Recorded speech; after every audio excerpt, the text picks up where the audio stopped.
भारत माता की जय, भारत माता की जय, भारत माता की जय, वंदे मातरम, वंदे मातरम, वंदे मातरम। अधिवक्ता एकता जिंदाबाद, अधिवक्ता एकता जिंदाबाद, अधिवक्ता एकता जिंदाबाद। धन्यवाद। गुजिया संग उपहार, सोने चांदी की बौछार, 777 रुपए की खरीदारी पर उपहार सुनिश्चित। स्क्रैच करें और जीतें। ये ऑफर 1 मार्च से 8 मार्च तक मान्य होगा। बीकानेर वाला, दिल्ली लखनऊ नेशनल हाईवे 09 गजरौला। आप देख रहे हैं खबरदार 24.com। Jyoti Palace and Banquets Gajraulla, a banquet hall where memories shine. Amroha जनपद के हसनपुर में मंगलवार को अंतर्राष्ट्रीय मातृभाषा पखवाड़ा समापन संगोष्ठी का आयोजन फतेह सिंह एडवोकेट के चेंबर पर किया गया। यहां सुरमित कुमार गुप्ता एडवोकेट ने कहा कि माँ, मातृभूमि और मातृभाषा ये तीनों ही संस्कारों की जननी है। मातृभाषा हमें अपने मूल और मूल्यों से जोड़ती है। माँ से जन्म, मातृभूमि से हमारी राष्ट्रीयता और मातृभाषा से हमारी पहचान होती है। इसलिए आज के दिन मातृभूमि का मान रखने व कर चुकाने का संकल्प लेना चाहिए। उन्होंने संविधान से अनुच्छेद 348 समाप्त करने की मांग की। कहा कि यह हमें मातृभाषा में न्याय से वंचित करती है। फतेह सिंह एडवोकेट ने कहा कि जनता को जनता की भाषा में न्याय मिलना चाहिए। गजरौला से आए डॉक्टर राजीव शुक्ला एडवोकेट ने कहा कि माँ और मातृभूमि एवं मातृभाषा का कोई विकल्प नहीं है। अनूप सिंह एडवोकेट ने कहा कि प्रत्येक कार्यालय एवं विभाग में मातृभाषा हिंदी में अनिवार्य रूप से कार्य होना चाहिए। कार्यक्रम की अध्यक्षता सुरमित कुमार गुप्ता एडवोकेट ने की तथा संचालन तहसील बार एसोसिएशन के महासचिव पीयूष शर्मा एडवोकेट ने किया।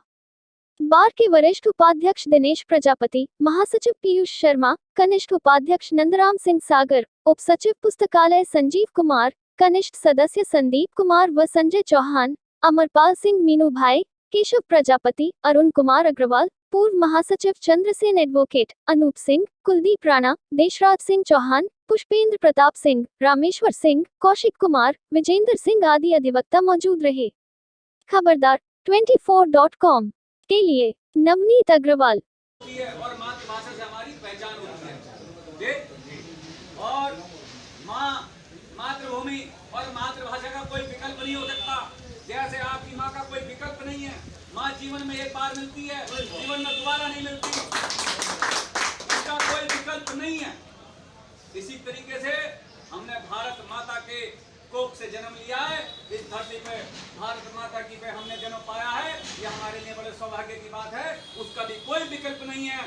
और आज नरेंद्र मोदी जी के नेतृत्व में हमारे देश ने विश्व की 5वीं आर्थिक शक्ति हम बन गए हैं। विश्व की जनसंख्या के आधार पर हम सबसे बड़ी पावर बनने जा रहे हैं। हमारा देश युवाओं का देश है। यहाँ पे 65% से ज्यादा आबादी युवाओं की है। और आप जैसे युवा साथियों के दम पर हम इस भारत को विश्व का विकसित देश बनाने जा रहे हैं। ये हमारे देश की।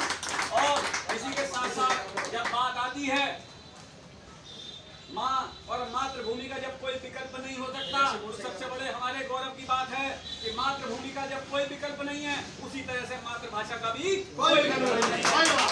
मातृभाषा जो हम बचपन से सीख के आए हैं, माँ माँ माँ।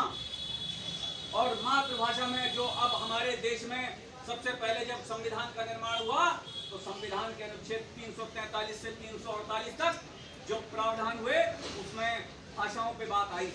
संविधान में भाषाओं पे किस तरह से काम हुआ, हमारे न्यायालयों में किस भाषा का प्रयोग होगा, कौन से राज्य में किस तरह की भाषा का प्रयोग होगा, उसके लिए बात आई थी कि हमारे न्यायालयों में मातृभाषा का प्रयोग होगा। जो व्यक्ति यहाँ पे बातकारी आता है, हम देखते हैं हाई कोर्ट से, सुप्रीम कोर्ट से आदेश अंग्रेजी संस्करण में आते हैं। बहुत से हमारे साथी उनका हिंदी अनुवाद या मातृभाषा में उनको नहीं सही तथ्यों से अवगत करा पाते। ये एक टेक्निकल, एक तकनीकी व्यवस्था वहाँ पे अव्यवस्था रहती है। जबकि हमारे यहाँ देश में होना ये चाहिए कि जो व्यक्ति जिस भाषा का, जिस क्षेत्र का रहने वाला है, उसको न्याय उसी की भाषा में मिलना चाहिए। यदि कोई व्यक्ति गुजरात का है तो उसको न्याय गुजराती में मिलना चाहिए। कोई व्यक्ति महाराष्ट्र का है तो उसको न्याय महाराष्ट्र में मिलना चाहिए। कोई व्यक्ति बंगाल का है तो उसको बंगाली भाषा में न्याय मिलना चाहिए। इसी तरह से हमारे जो हिंदी भाषी देश के लोग हैं, उन्हें हिंदी भाषा में अपने उसका प्रयोग करते हुए उसी में न्याय मिलना चाहिए। हमारा इस कार्यक्रम का अभियान जब ये शुरू हुआ, लेकिन इसके लिए सबसे बड़े गौरव की बात ये आई कि पिछले साल सुप्रीम कोर्ट ने